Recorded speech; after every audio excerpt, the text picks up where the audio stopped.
PAAS,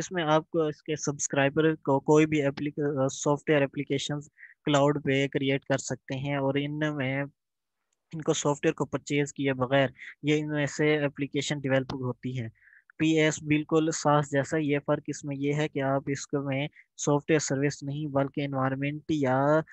plate form as a service استعمال کر سکتے ہیں، اس میں ملتا ہے آپ کو، جس پہ آپ اپلیکیشن ڈیولپ یا اپلیکیشنز کو فل فریڈم کے ساتھ بلڈ کر سکتے ہیں، اپنی ایپس کو آرام سے کسٹمائز کر سکتے ہیں، یا اس میں پروگرامنگ لینگویج وغیرہ، ڈیٹا بیس ایکسکیوشنز، ویب انوائرمنٹ جیسی فیسلٹیز یوز کر سکتے ہیں، وہ بھی بنا کسی مینٹین کے۔ اس کے بعد ہمارا اس کی بیسٹ ایگزامپلس ہیں ونڈو ایزیور اور وی وی مویئر وی فیبرک۔ اس کے بعد ہمارے پاس آ جاتا ہے IaaS، infrastructure as a service. ان انفراسٹرکچر اس میں سروسز ڈفرینس آتی ہے، جیسا کہ اسٹوریج اور نیٹورک اور پھر یہ ذمہ داری سروس پرووائڈر کی ہے کہ کس طرح اپنی ریسورسز کو مینیج کر کے ان چیزوں کو ہمارے لیے انسٹال اور مینٹین کرتا ہے۔ اس کی بیسٹ اگزامپل ہمارے پاس امیزون ہے۔ اب جیسا کہ ہر چیز کے ایک فائدے اور نقصان ہوتے ہیں، تو کلاؤڈ کے بھی ہم فائدوں پہ نظر ڈالتے ہیں کہ اس میں فائدے کیا ہوتے ہیں۔ سب سے پہلا یہ کاسٹ ریڈکشن ہے۔ یہ کاسٹ ریڈکشن اس وجہ سے ہوتا ہے کہ کیونکہ اس کے لیے آپ کو بہت ہیوی کمپیوٹرز یا سافٹ ویئر کا پرچیز کرنے کی ضرورت نہیں ہوتی ہے، اس سے آپ کو بہت ساری بچت ہو جاتی ہے، اس طرح آپ کی بہت سارے رقم بچ جاتی ہے۔ اور اس میں سیکنڈ نمبر پہ آتا ہے سیکیورٹی۔ اس میں آپ کو سیکیورٹی ملتی ہے کیونکہ آپ اب خود ہی اس تک اسیس حاصل کر سکتے ہیں۔ اگر آپ جیسا کہ کوئی ناگہانی حادثات وغیرہ ہو جاتے ہیں جس سے آپ کا ڈاٹا مطلب ختم ہو جاتا ہے، اس میں آپ کا ڈاٹا سیو رہتا ہے، اس میں کوئی بھی ڈاٹا وہ نہیں، اس میں کوئی بھی ڈاٹا آپ کا ضائع نہیں جاتا ہے۔ تھرڈ نمبر پہ آتا ہے اسکیلیبلٹی۔ اس میں آپ کو اسکیلیبلٹی بھی دی گئی ہے، مثال کے طور پر آپ نے ایک بزنس کو شروع کیا، IT کے بزنس کو شروع کیا ہے، اور آپ کو سٹارٹ میں ایک چھوٹے سے مطلب اکاؤنٹ کی ضرورت تھی، آپ نے وہ پرچیز کر لیا ہے، تو بعد میں بڑھتے بڑھتے وہ آپ کا بہت بڑا ایک مطلب آپ بن گیا ہے، اور آپ کو اس کے لیے زیادہ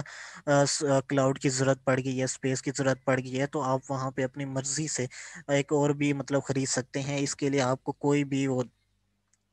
ضرورت نہیں ہے کہ آپ مشکل کوئی بھی پیش نہیں آتی، آپ اپنی ضرورت کے مطابق اس میں پیکیجز وغیرہ خرید سکتے ہیں۔ موبیلٹی، اس کا سب سے اہم فائدہ یہ ہے کہ آپ کسی بھی ڈیوائس پہ اس کو لاگ ان کر سکتے ہیں۔ مثال کے طور پر آپ اس طرح باؤنڈری نہیں ہے کہ آپ آفس میں ہی بیٹھ کے کام کریں، اس طرح آپ آفس میں بیٹھ کے کام کر کے لیا ہے اور آپ کو اچانک سے گھر جب آئے ہیں تو اچانک سے یاد آیا کہ آپ کا کام کچھ رہتا ہے، تو آپ جہاں کہیں بھی ہیں وہیں سے بیٹھ کے آپ اس کو اسیس حاصل کرتے ہیں اپنے موبائل ٹیب وغیرہ یا لیپ ٹاپ کسی بھی چیز پر۔ اب اب ایک اور ٹاپک ہے ڈیزاسٹر ریکوری۔ مثال کے طور پر آپ ایک ناگہانی حالت میں جیسا کہ زلزلہ، اس میں آپ کی پوری بلڈنگ گر جاتی ہے اور آپ کا سارا ڈاٹا کا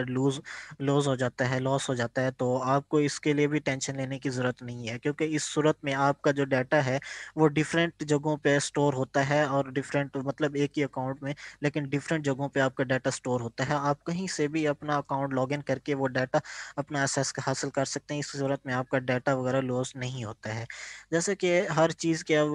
ایڈوانٹیجز ہوتے ہیں، اس طرح اس ہر چیز کے ڈس ایڈوانٹیجز بھی ہوتے ہیں۔ ڈپینڈنسی، آپ کو ہر وقت سروس پرووائڈر کے ڈپینڈ رہنا پڑتا ہے، جس طرح مطلب ان کے پیکیجز اور ان کے اوپر ڈپینڈ کرنا پڑتا ہے، آپ اس میں آپ کی مرضی نہیں ہوتی ہے۔ سیکنڈ نمبر پہ آتا ہے ریکوائرز انٹرنیٹ کنیکشن۔ اس میں آپ کو اگر آپ کے پاس انٹرنیٹ نہیں آ رہا تو آپ اپنے ڈاٹا تک رسائی حاصل نہیں کر سکتے ہیں، تو آپ کے وہ ڈاٹا کسی کام کا بھی نہیں ہے۔ جب آپ کے پاس انٹرنیٹ کنیکشن ہوگا تب بھی آپ اس تک رسائی حاصل کر سکتے ہیں۔ تھرڈ ون آتا ہے مائگریشن۔ اگر اس کا تھرڈ ایک ڈس ایڈوانٹیج مائگریشن ہے۔ مائگریشن، اگر آپ ایک جگہ مطلب ایک کلاؤڈ سے دوسرے پہ جانا چاہتے ہیں، تو جو آپ کو ڈاٹا پڑا ہے وہ آپ کو مطلب لینا ہے، تو سب سے پہلے آپ کو اس کو ہارڈ ڈرائیو میں کرنا پڑے گا۔ سب سے پہلے ہارڈ ڈرائیو میں کریں گے، پھر اس کو مطلب کسی اور ڈیوائس میں اسٹور کریں گے، یا اس صورت میں ڈاٹا لاس ہونے کا بھی بہت زیادہ خطرہ ہوتا ہے۔ تو اب جو ہم نے مطلب تمام کلاؤڈ کمپیوٹنگ کو پڑھا، تو اینڈ میں آتے ہیں کنکلوژن، کہ اس کا ہم نے کنکلوژن کیا نکالا ہے، کہ کلاؤڈ کمپیوٹنگ کمپنی کے لیے سب سے بیسٹ اور چیپ طریقہ ہے کہ وہ اپنی تمام ضروریات کو ایک ہی جگہ ایک ہی ساتھ میں مہیا کر سکیں، صارفین کو مہیا کر سکیں، اور یہ کہ کلاؤڈ یوزرز کی آسانی کے لیے بہترین طریقہ ہے کہ وہ ریسورسز کو الگ الگ جگہ رکھیں، جنہیں وہ بعد میں ڈیوائس پہ انٹرنیٹ کے ذریعے زیادہ ڈسٹینس سے بھی استعمال کر سکتے ہیں۔ Thank you.